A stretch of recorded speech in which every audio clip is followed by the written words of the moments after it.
Are we just puppets? It's a question that haunts us. We cherish the idea of being free, of being the authors of our own destiny.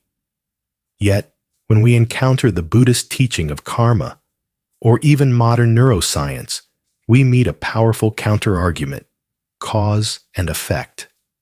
The common misconception is that this is an all-or-nothing choice.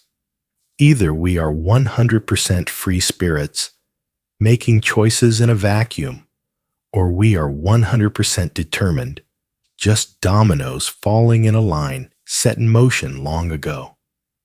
If our present is just the result of our past, what meaning does choice even have? Are we just puppets dancing on the strings of our own karma? But what if this is a false choice?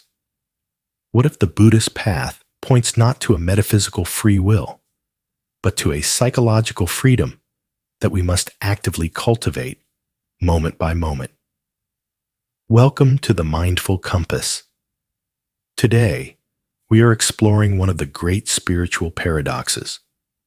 If all phenomena are governed by cause and effect, how does Buddhism account for free will? We'll look at how the teaching of Kamma, karma, is not a doctrine of rigid fate, but a dynamic map of cause and effect. And we'll see how freedom is not something we have, but something we do. Why is this so vital? Because if we believe we are just puppets, it leads to fatalism and resignation. We might think, why bother? Why try to be kinder?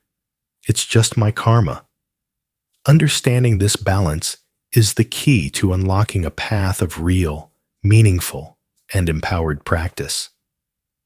The Buddha, in fact, rejected the idea of rigid determinism.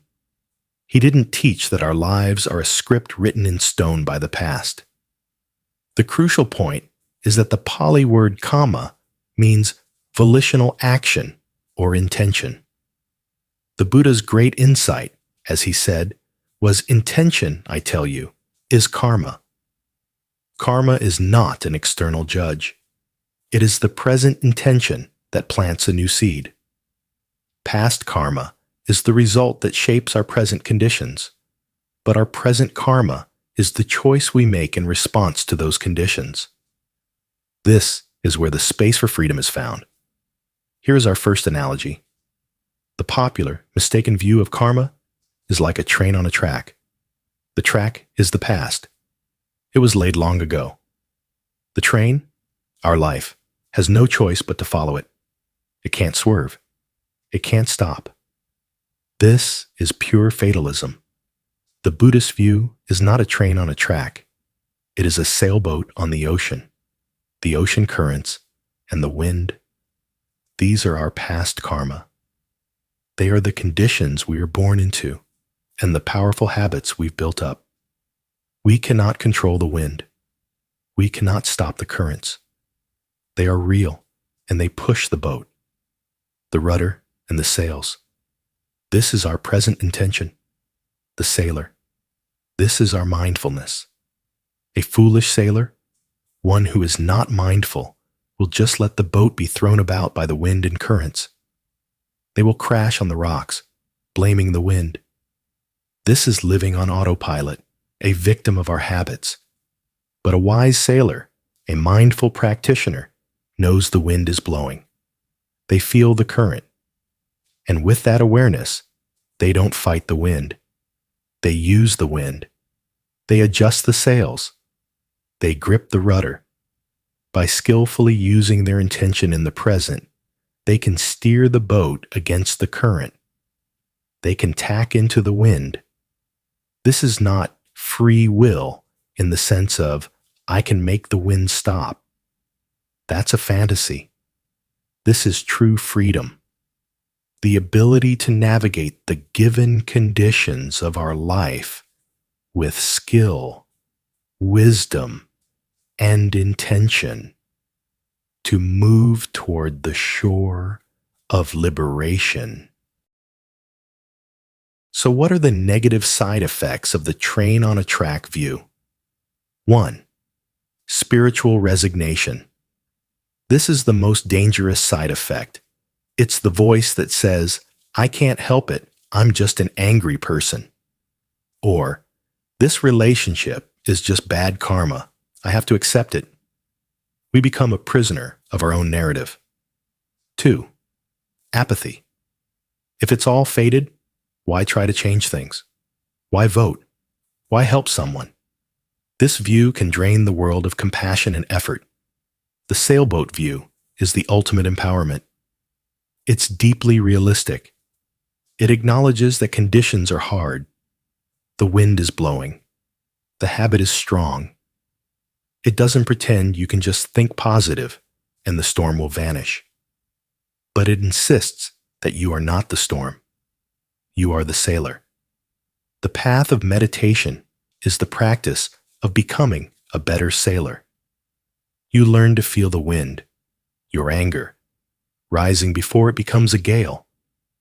You learn to grip the rudder, your intention, with a steady, compassionate hand. This brings us to our practice. It's about finding the space between the wind and the rudder. This week, the practice is called finding the pause. Our whole life is a chain of stimulus and response. The phone buzzes, stimulus. We grab it, response. Someone cuts us off, stimulus. We feel anger, response. We feel bored, stimulus. We seek distraction, response. The pause is where our freedom lies. The practice is simple. Just 3 times a day, try to catch a moment between stimulus and response. When your phone buzzes, just stop. Let it buzz. Notice the urge to grab it. Feel the pull. This is the wind. Just for 1 or 2 seconds, do nothing. Simply watch the urge. In that tiny 2-second gap, you have just practiced freedom. You have seen the wind, and you have chosen not to be thrown by it. You have proved you are not a puppet. This pause is the beginning of all wisdom. So, are we puppets? No. But we are not gods either. We are sailors. We are given an ocean, a boat, and a wind. And the Buddhist path is the profound, lifelong, and joyful practice of learning to sail. Past karma sets the stage. But it is our present intention, in this very moment, that writes the next line. Where in your life did you find the pause this week? What did it feel like to notice the wind of a habit and then steer with a new choice? Please share your reflections in the comments below. Let's learn from each other's voyages. Thank you for sharing this time, for walking this path with us today. May you be well, and may you find the clarity and the courage to steer skillfully in this very moment.